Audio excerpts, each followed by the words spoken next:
50 years ago, Roe v. Wade was decided and has been the law of the land since then.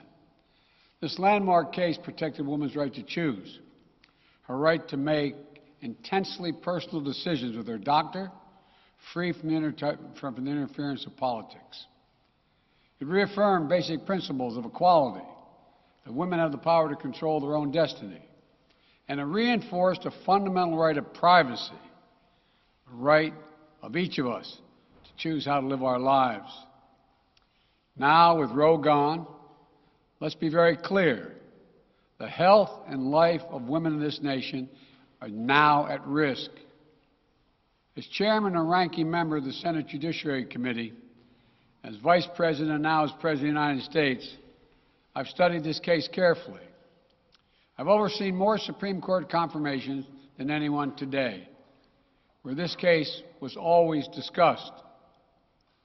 I believe Roe v. Wade was the correct decision as a matter of constitutional law and application of the fundamental right to privacy and liberty in matters of family and personal autonomy. It was a decision on a complex matter that drew a careful balance between a woman's right to choose earlier in her pregnancy and the state's ability to regulate later in her pregnancy.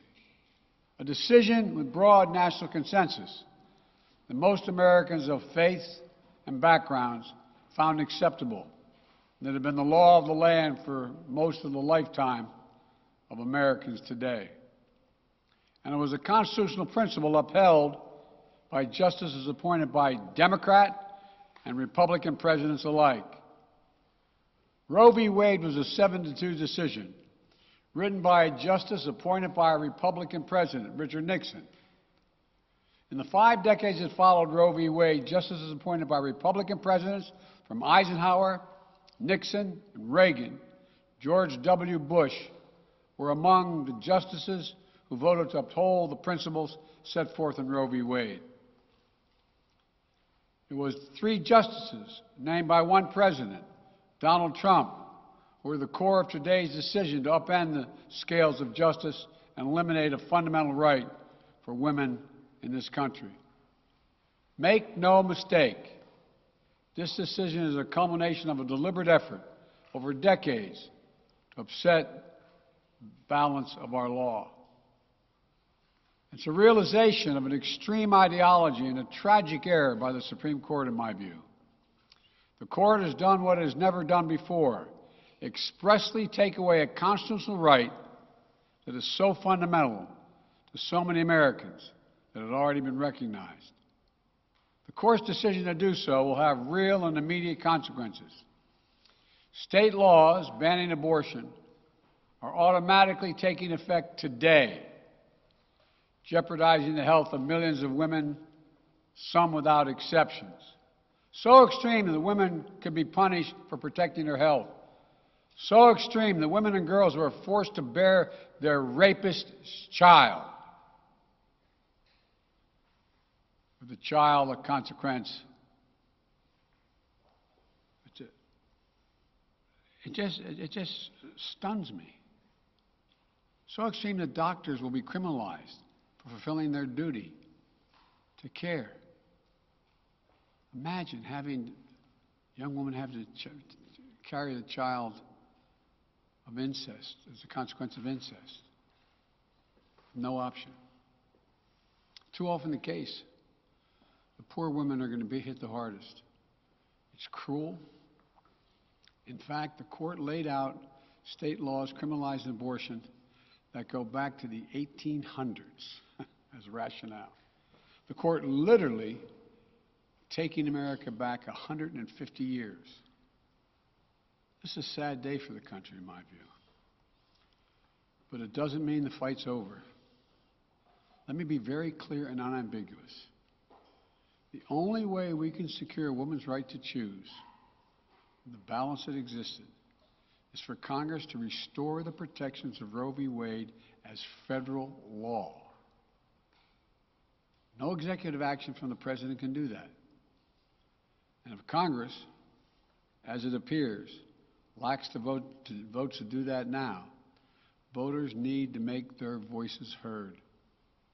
This fall, we must elect more senators and representatives who will codify women's right to choose into federal law once again. Elect more state leaders to protect this right at the local level. We need to restore the protections of Roe as law of the land. We need to elect officials who will do that. This fall, Roe is on the ballot. Personal freedoms are on the ballot. The right to privacy, liberty, equality, they're all on the ballot. Until then, I will do all in my power to protect a woman's right in states where they will face the consequences of today's decision. While the court's decision cast a dark shadow over a large swath of the land, many states in this country still recognize a woman's right to choose.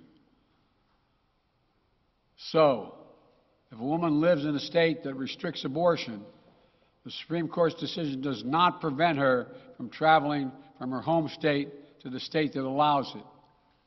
It does not prevent a doctor in that state from treating her. As the Attorney General has made clear, women must remain free to travel safely to another state to seek care they need. My administration will defend that bedrock right. If any state or local official, high or low, tries to interfere with a woman's exercising her basic right to travel, I will do everything in my power to fight that deeply un-American attack. My administration will also protect a woman's access to medications that are approved by the Food and Drug Administration, the FDA, like contraception, which is essential for preventative health care, mifepristone, which the FDA approved 20 years ago to safely end early pregnancies and is commonly used to treat miscarriages. Some states are saying that they'll try to ban or severely restrict access to these medications. But extremist governors and state legislators are looking to block the mail or search a person's medicine cabinet or control a woman's actions by tracking data on her apps she uses are wrong and extreme and out of touch with the majority of Americans. The American Medical Association, the American College of Obstetricians and Gynecologists wrote to me and Vice President Harris stressing that these laws are not based on evidence and asking us to act to protect access to care. They say by limiting access to these medicines, maternal mortality will climb in America. That's what they say. Today, I'm directing the Department of Health and Human Services to take steps to ensure these critical medications are available to the fullest extent possible. And the politicians cannot interfere in the decisions that should be made between a woman and her doctor. And my administration will remain vigilant as the implications of this decision play out. I've warned about how this decision risks the broader right to privacy for everyone. That's because Roe recognized a fundamental right to privacy that has served as a basis for so many more rights that we've come to take for granted, that are ingrained in the fabric of this country. The right to make the best decisions for your health. The right to use birth control, a married couple in the privacy of their bedroom, for God's sake. The right to marry the person you love. Now, Justice Thomas said as much today. He explicitly called to reconsider the right of marriage equality, the right of couples to make their choices on contraception. This is extreme and dangerous path the court is now taking us on. Let me close with 2 points. First, I call on everyone, no matter how deeply they care about this decision, to keep all protests peaceful. Peaceful, peaceful, peaceful. No intimidation. Violence is never acceptable.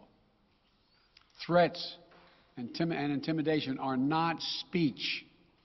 We must stand against violence in any form, regardless of your rationale. Second, I know so many of us are frustrated and disillusioned that the court has taken something away that's so fundamental. I know so many women are now going to face incredibly difficult situations. I hear you. I support you. I stand with you. The consequences and the consensus of the American people, core principles of equality, liberty, dignity, and the stability of the rule of law demand that Roe should not have been overturned. With this decision, the conservative majority of the Supreme Court shows how extreme it is, how far removed they are from the majority of this country. They've made the United States an outlier among developed nations in the world. But this decision must not be the final word. My administration will use all of its appropriate lawful powers, but Congress must act. And with your vote, you can act. You can have the final word. This is not over. Thank you very much. More to say this in weeks to come. Thank you. Mr. President, do you still have confidence in support, Mr. President? Do you want to see term limits on the Supreme Court? Is the Supreme Court broken? Is it broken?